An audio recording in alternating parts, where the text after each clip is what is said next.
First of all, I'd like to give a special thanks to the Missouri Basketball Coaches Association. I mean, they've done a lot for myself, my family, my girls, and through the special run that we've had here these last few years, they've also made some special things happen for my family. So, I've really worked with Sean Erickson quite a bit on a lot of things, and appreciate everything that you've done. And Jenny Hopkins, I can't say enough about Jenny.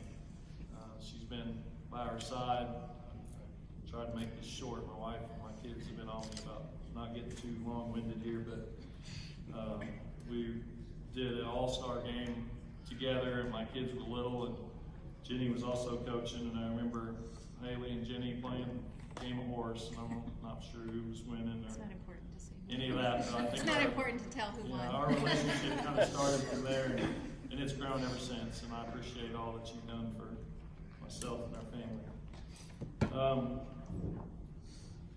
All my players, I think, we're up here for a reason, this whole panel, and we're blessed with good players, and I can't thank all the players and families and everyone enough for their dedication and their hard work, because there's been times that, especially in my younger days, that I probably look back and I think, man, I don't know if I'd have put up with me or not. But I think I've gotten a little easier and maybe a little wiser as time has gone on, and probably look at things a little bit different. But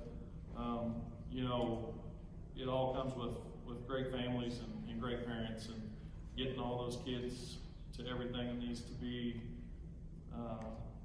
be done, and getting them to all the places. And I look back on some of my most successful teams, maybe not necessarily my best teams. I've had a lot of different groups, but those all go back to some really supportive families, and they've done a lot for our kids. So as much as sometimes our parents are our nemesis, they are also our biggest asset too.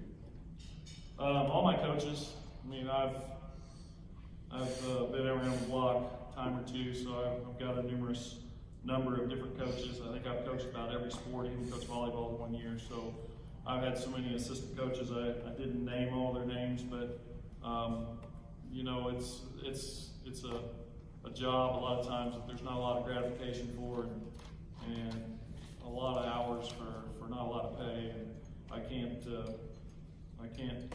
thank all my coaches that I've had all the way down through enough. My administrations all through the years, as coaches, we all know, if you don't have a good administration, it can be a rough and tough years. And I've been real fortunate, and I think the last few years I've really tried to zero in on good administrations. And when Brett Soden called me at Strafford, my first question, actually Mike Wilson made the first call, and I went in and talked to him, and I said, it's not about me. I said, I want to know if you guys are going to be here, because I said, that's important to me. I said, I want to work for good people. And, so for all my administrators and everything, I think, that's what's made things successful for me, and I appreciate all that they've done for me. I'll try to get through this as best I can, but my family, my wife,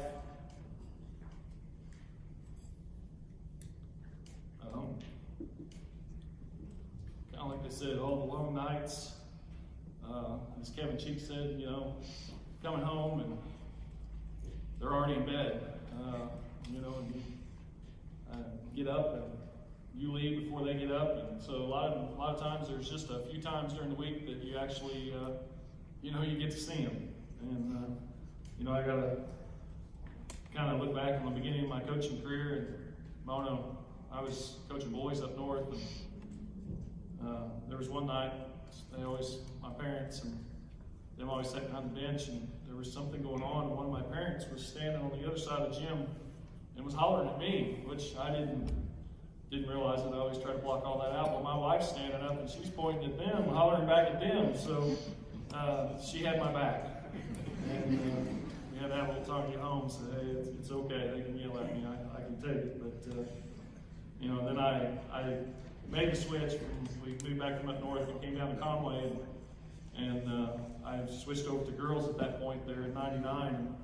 And I had one of the parents ask, why does your wife always sit on the other end of the gym where no one's at? And I said, well, she just sits down there with all her friends. And I think all the coaches' wives really, you heard everything, and you just try to sit away from everybody. But I know it's been hard, and I can't thank you enough for supporting me and our programs and our kids. My parents, they kind of set the standards. They were both educators, so they knew everything that happened before we ever got home that day.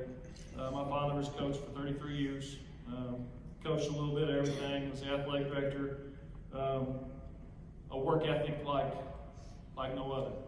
And, I was never the sharpest tool in the shed, but I always said I'm going to outwork you. And, I got that very early in life.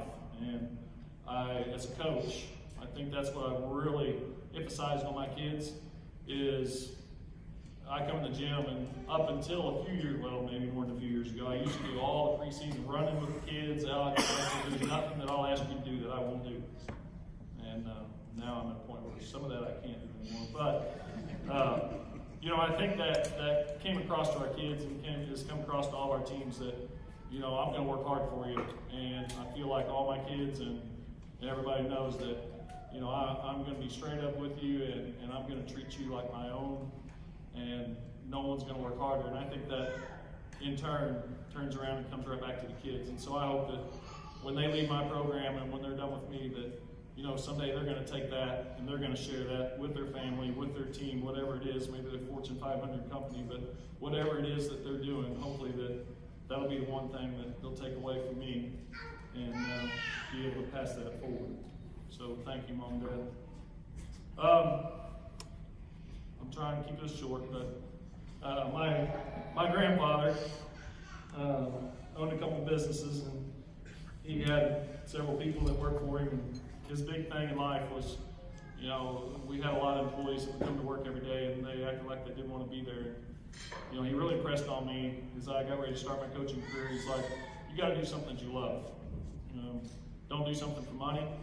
Don't do something for anything else, for anybody else. It's got to be what you love. And I really thought about that. And there was nothing I loved more than being in the gym. With my father being a coach, I was old enough to crawl. I was already in the gym, and so I pursued the career of coaching, and it's been awesome. I couldn't have made a better choice. I enjoy going to the gym every day, still to this day. I got my administrative work done back in 2000, I think, and my wife made a couple comments about maybe if I'm going to move on that side. And I said, well, when I don't enjoy coming to the gym every day, maybe I will. And I'm still coming to the gym every day. So what an opportunity to be able to pursue the coaching. And then there's one person who's sitting here in front of me today,